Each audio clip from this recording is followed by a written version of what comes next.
حضور علیہ السلام نے ارشاد فرمایا کہ تم میں سے بہترین شخص وہ ہے جو اپنی عورتوں اور بچیوں کے ساتھ اچھا سلوک کرنے والا ہو. خاص طور پر ذکر دو کا کیا ہے، اپنی عورتوں کے ساتھ یعنی بیویوں کے ساتھ اور اپنی بچیوں کے ساتھ. بچوں کے ساتھ نہیں، صرف بچیوں کا لفظ. اپنی بچیوں کے ساتھ اچھا معاملہ کرے، ان کے ساتھ اچھائی سے پیش آتا ہے. حضور علیہ السلام نے فرمایا کہ یہ بہترین لوگوں میں شامل ہے. میں یہاں بات نکلے ہیں کچھ ایک دو بات آپ کو عرض کرنا چاہتا ہوں. دنیا میں بہت سارے رشتے ہوتے ہیں. ماں بیٹی کا رشتہ ہوتا ہے، باپ بیٹے کا رشتہ ہوتا ہے، بھائی بھائی کا، بھائی بہن کا، واٹ ایور جتنے بھی آپ آگے اس کو سوچیں، بہت سارے رشتے ہوتے ہیں. قرآن مجید میں ماں باپ کے حق کے حوالے سے بڑی رہنمائی فرمائی ہے. وَقَضَىٰ رَبُّكَ أَلَّا تَعْبُدُوا إِلَّا إِيَّاهُ وَبِالْوَالِدَيْنِ إِحْسَانًا. اللہ نے اپنے فرض کے بعد، اپنی ذات کے بعد، اپنا شکریہ ادا کرنے کے بعد قرآن میں جس ہستی کا ذکر کیا ہے وہ ماں باپ. اس کا انکار نہیں ہے. اور ایک موقع پر نہیں، قرآن نے بہت سارے ایسے موقع ہیں جہاں اللہ نے اپنا شکریہ ادا کرنے کا کہا تو اس کے ساتھ والدین کا بھی شکریہ ادا کرنا. اور یہاں کیا فرمایا؟ وَقَضَىٰ رَبُّكَ أَلَّا تَعْبُدُوا إِلَّا إِيَّاهُ، کہ اللہ تعالیٰ کے سوا کسی کی عبادت نہ کرو. سوائے اللہ کی کوئی عبادت کے لائق نہیں ہے. مگر اب یہ نہیں کہ اور لوگ سارے لوگوں کو بھول جاؤ. وَبِالْوَالِدَيْنِ إِحْسَانًا، عبادت اللہ کی کرو مگر ساتھ بالکل ساتھ فرمایا وَبِالْوَالِدَيْنِ إِحْسَانًا، اور اپنے والدین کے ساتھ اس میں سلوک. اور حدیث مصطفیٰ میں اس کی بھرمار ہے. ماں باپ کی خدمت، ماں باپ کی عزت، ماں باپ کے ساتھ حسن سلوک، یہ قرآن و حدیث بڑی بڑی ہے کہ ان پر کتنا بندے کو اجر ملتا ہے. میں بات یہ نہیں کر رہا ہوں، یہ تو ہے، یہ سب سے افضل رشتہ تو ہے اور سب سے زیادہ قابل تعظیم اور جن کی سب سے زیادہ خدمت کی جائے اور جن کی بات سب سے زیادہ سنی جائے وہ ماں باپ ہے. اس کا انکار نہیں ہے. مگر قرآن نے، یہ توجہ طلب بات ہے، قرآن نے کسی بھی رشتے کے حوالے سے یہ نہیں فرمایا کہ یہ جو رشتہ ہے نا یہ اللہ کی نشانیوں میں سے ایک نشانی ہے. یہ کوئی رشتہ نہیں ہے. صرف ایک رشتے کے بارے میں کہا گیا اور یہ ہے میاں بیوی کا رشتہ. سورہ روم 21واں پارہ اللہ تبارک و تعالیٰ فرماتا ہے وَمِنْ آيَاتِهِ أَنْ خَلَقَكُم مِّنْ أَنفُسِكُمْ أَزْوَاجًا لِتَسْكُنُوا إِلَيْهَا وَجَعَلَ بَيْنَكُم مَّوَدَّةً وَرَحْمَةً إِنَّ فِي ذَلِكَ لَآيَاتٍ لِقَوْمٍ يَتَفَكَّرُونَ. اللہ نے فرمایا اللہ کی نشانیوں میں سے ہے ایک میاں اور بیوی کا رشتہ. یہ کس میں سے ہے؟ بولے نا، اللہ کی نشانیوں میں سے یہ رشتہ ہے کہ دو بالکل مختلف لوگ، دو الگ جگہوں پر پل پڑھ کر بڑے ہونے والے لوگ نہ ایک دوسرے کو جانتے ہیں نہ پہچانتے ہیں، مگر وہ دونوں اللہ کے نام پر اگر ایک ہو گئے ہیں تو یہ وہ رشتہ ہے جو اللہ کی نشانیوں میں سے ایک نشانی ہے. اور یہ قرآن کہہ رہا ہے کہ یہ اللہ کی نشانیوں میں سے ایک نشانی ہے. اور اس رشتے کی کیا ہمارے معاشرے میں دھجیاں نہیں اڑائی گئی؟ دو طرح کے لوگ، ایک وہ ہوتا ہے جو خاتون کو پاؤں کی جوتی سمجھتا ہے، یہ بھی غلط ہے.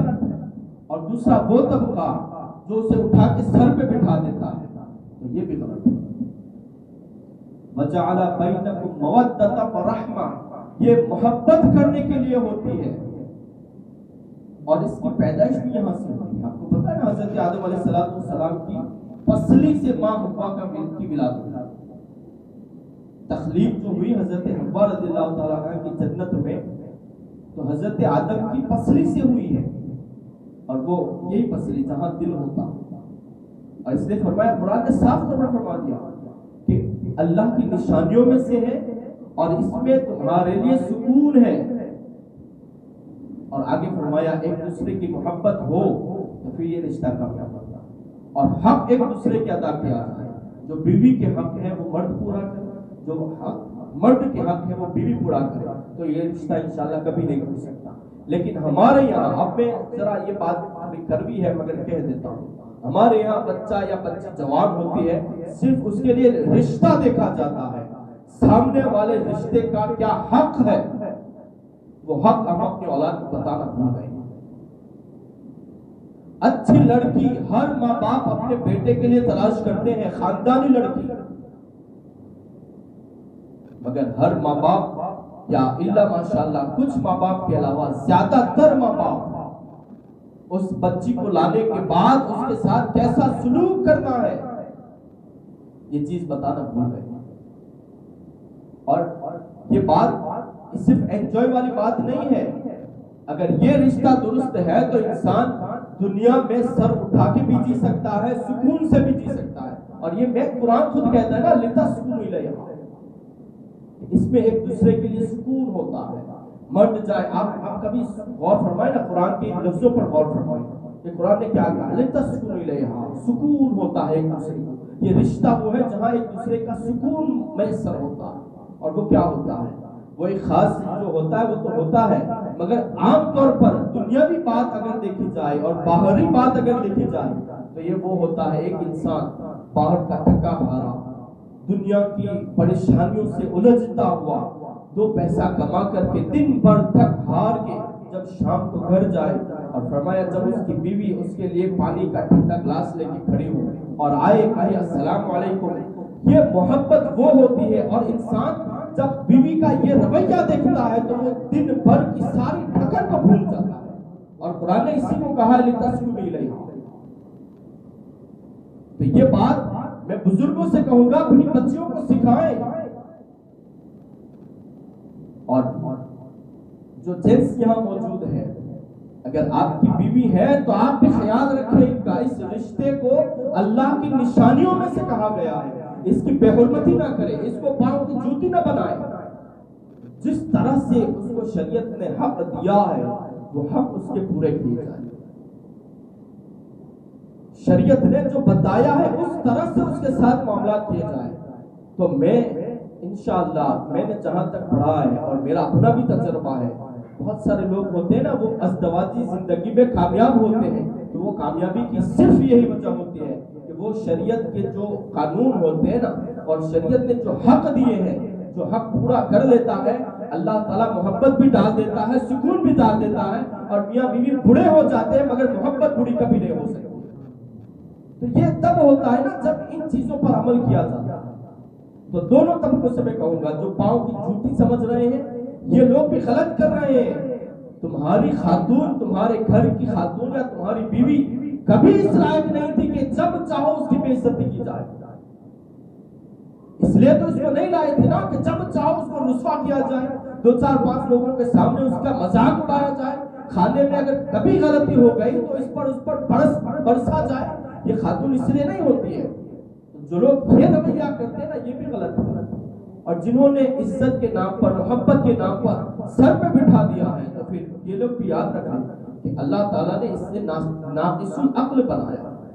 اور الرجال قوامون علی النساء, سورہ نساء 5واں پارہ, اللہ فرماتا ہے مرد کو ہم نے حاکم بنایا ہے عورتوں پر. تو حکومت انسان کے یعنی مرد کے ہاتھ میں ہونی چاہیے گھر کی. اگر بجائے اس کے اگر وہ عورت کے ہاتھ میں دے دی جائے تو پھر معاملات بڑے خطرناک ہو سکتے ہیں. کیونکہ خاتون کے اندر ایک چیز ہوتی ہے, بہت ساری اس کے اندر خوبیاں ہیں, بہت ساری خوبیاں ہیں, مگر ان خوبیوں کے ساتھ کچھ کمی بھی ہے. ان کمیوں میں سے ایک کمی یہ ہے کہ وہ جلد فیصلہ کرنے والی ہے.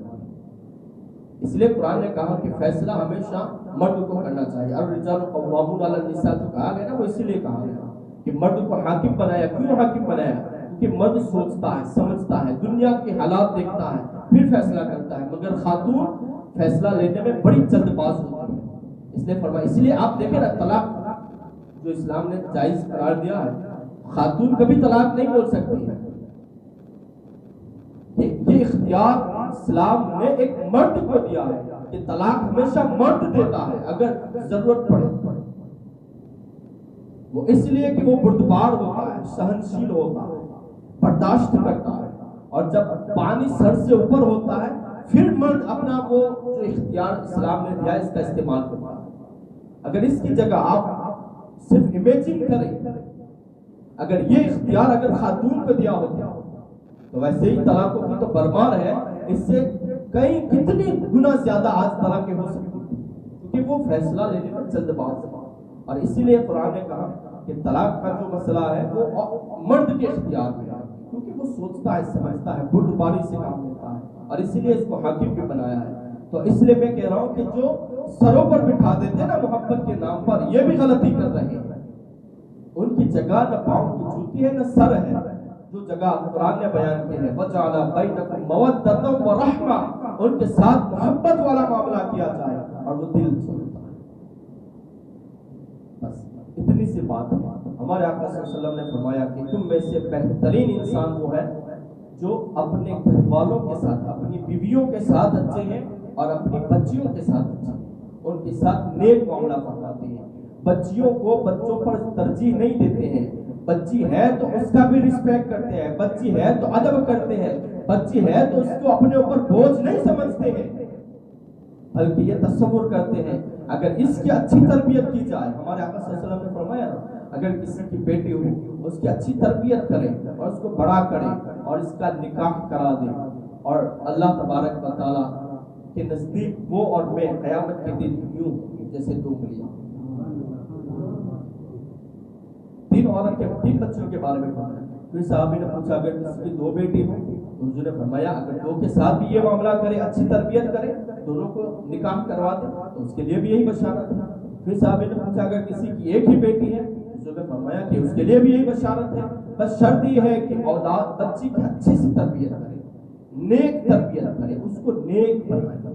اس لیے کہ اگر ایک خاتون نیک ہوتی ہے نا تو آگے کی پوری ایک نسل کو وہ تیار کر سکتی. اس لیے ان چیزوں پر بھی خیال رکھا جائے, اپنی بچیوں کو نیک بنائے, انہیں اچھی خاتون بنائے, انہیں ہر طرح کی شریعت کے علم سے لیس کرے اور اس کے بعد ان کا نکاح کرے, تو انشاءاللہ ایک بہترین نسل آگے وجود میں آ سکتی ہے.